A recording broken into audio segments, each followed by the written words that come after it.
بے فائدہ علم نہیں، بیکار غم نہیں، توفیق دے خدا تو یہ نعمت بھی کم نہیں۔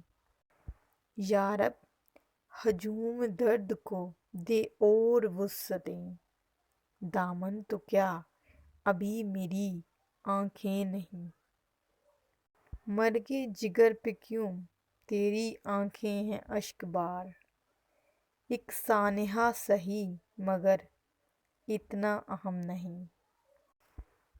بسم اللہ الرحمن الرحیم۔ السلام علیکم۔ امید کرتی ہوں کہ آپ سب ٹھیک ہوں گے۔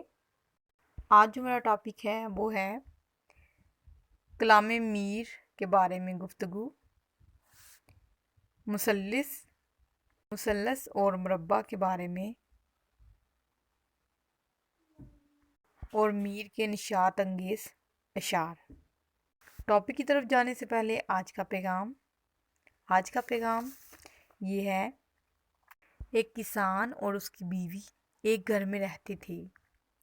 ان کے گھر میں کہیں سے ایک چوہا آ گیا۔ چوہے کو پکڑنے کے لیے کسان کی بیوی ایک پنجرا لے آئی۔ پنجرا دیکھ کر چوہا بہت خوفزدہ ہوا۔ وہ بھاگتا ہوا اسی گھر میں ایک کبوتر کے پاس گیا کہ میری مدد کرو۔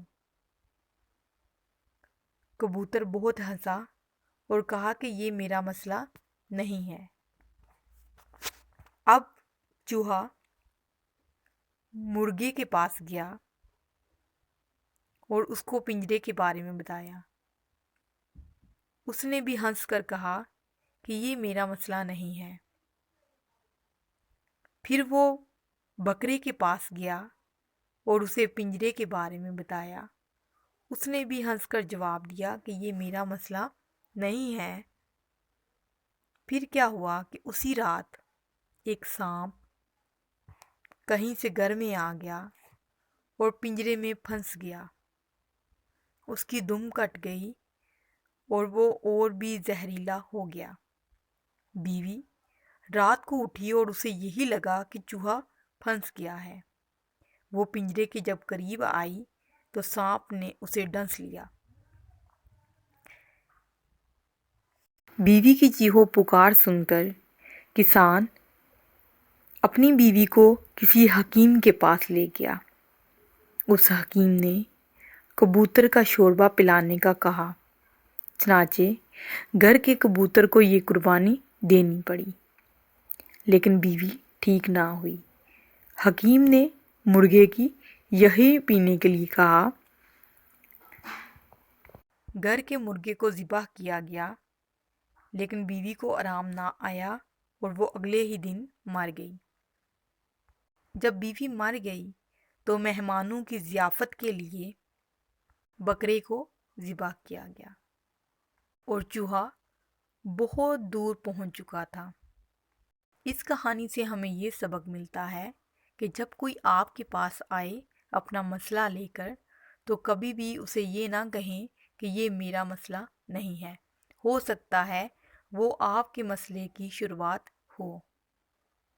جی ہاں، ہم خدائے سوہن کی بات کر رہے ہیں، مطلب میر تقی میر۔ میر تقی میر نے مختلف اصناف شعر میں طبع آزمائی کی، مگر ان کی جو خاص پہچان ہے وہ غزل گوئی ہے۔ بلا شبہ وہ غزل کے بادشاہ ہیں۔ خلوص، درد و غم، ترنم اور سادگی کی بدولت ان کی غزلیں دل پر اثر کرتی ہیں۔ ان کی شاعرانہ عظمت کا اعتراف نہ صرف ان کے ہم عصر شعراء نے کیا بلکہ متاحرین نے بھی انہیں سراہا ہے۔ بابائے اردو ڈاکٹر مولوی عبدالحق نے ان کو سرتاج شعراء اردو قرار دیا ہے۔ اب سوال یہ آتا ہے کہ میر تقی میر کا جو کلام ہے اس میں مایوسی کیوں جھلکتی ہے؟ آپ لوگوں کو جو کہ پہلے میں نے بتایا تھا کہ میر تقی میر کی جو تربیت ہے وہ سید امان اللہ نے کی تھی، جو کہ ایک صوفی منش بزرگ تھے۔ بچپن ہی سے صبر و قناعت پیدا ہو گئی تھی میر تقی میر میں۔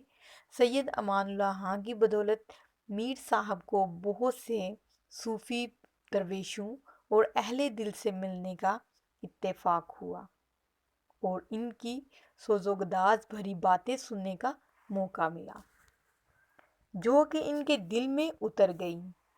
میر صاحب کی زندگی بھی درد سے معمور ہے۔ بچپن ہی سے مصیبت کا سامنا تھا، چنانچہ کلام میں بھی اس حالت کی جھلک موجود ہے۔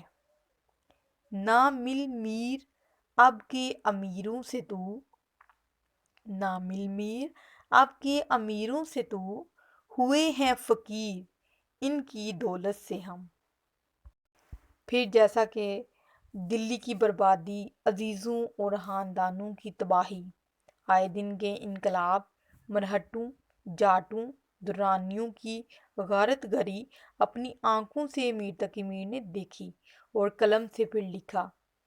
دلی میں آج بھیک بھی ملتی نہیں انہیں، دلی میں آج بھیک بھی ملتی نہیں انہیں، تھا کل تلک دماغ جنہیں تاج و تخت کا۔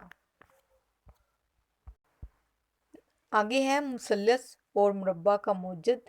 میر تقی میر وضوحت کے موجد ہیں۔ وضوحت کے موجد ہونے کے ساتھ ساتھ وہ مثلث اور مربع یعنی 3 اور 4 مصروں کی بھی انہوں نے ایجاد کی ہے۔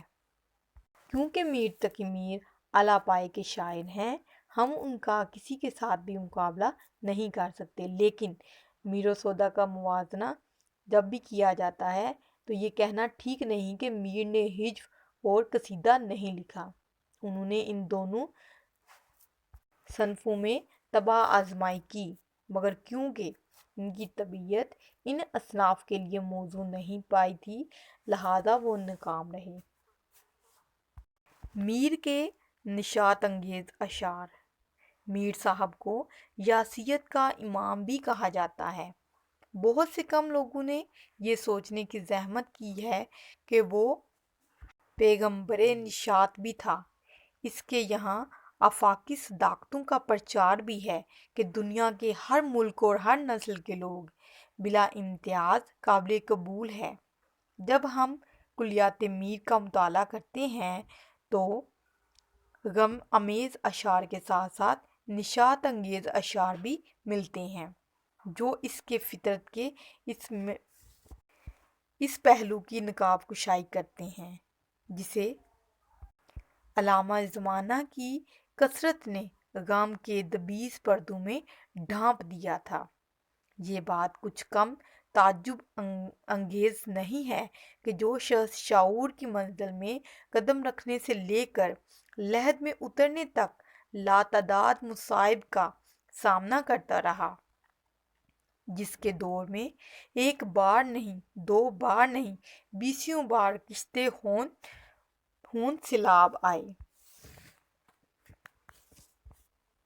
ان کی آنکھوں کے سامنے ان کا شہر بار بار اجڑا، بستیاں ویران ہو گئیں، انہوں نے اپنی آنکھوں سے بے شمار انسانوں کو تڑپ تڑپ کر جان دیتے ہوئے دیکھا، خود ایک شہر سے دوسرے شہر دھکے کھاتے، شہروں جنگلوں ہاک چھاننی پڑی، جس کی ساری عمر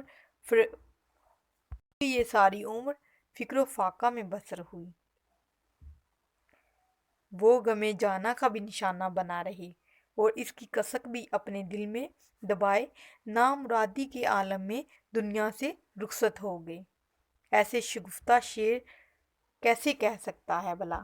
بہار آئی ہے غنچے گل کے نکلے ہیں، بہار آئی ہے غنچے گل کے نکلے ہیں گلابی سے، نہال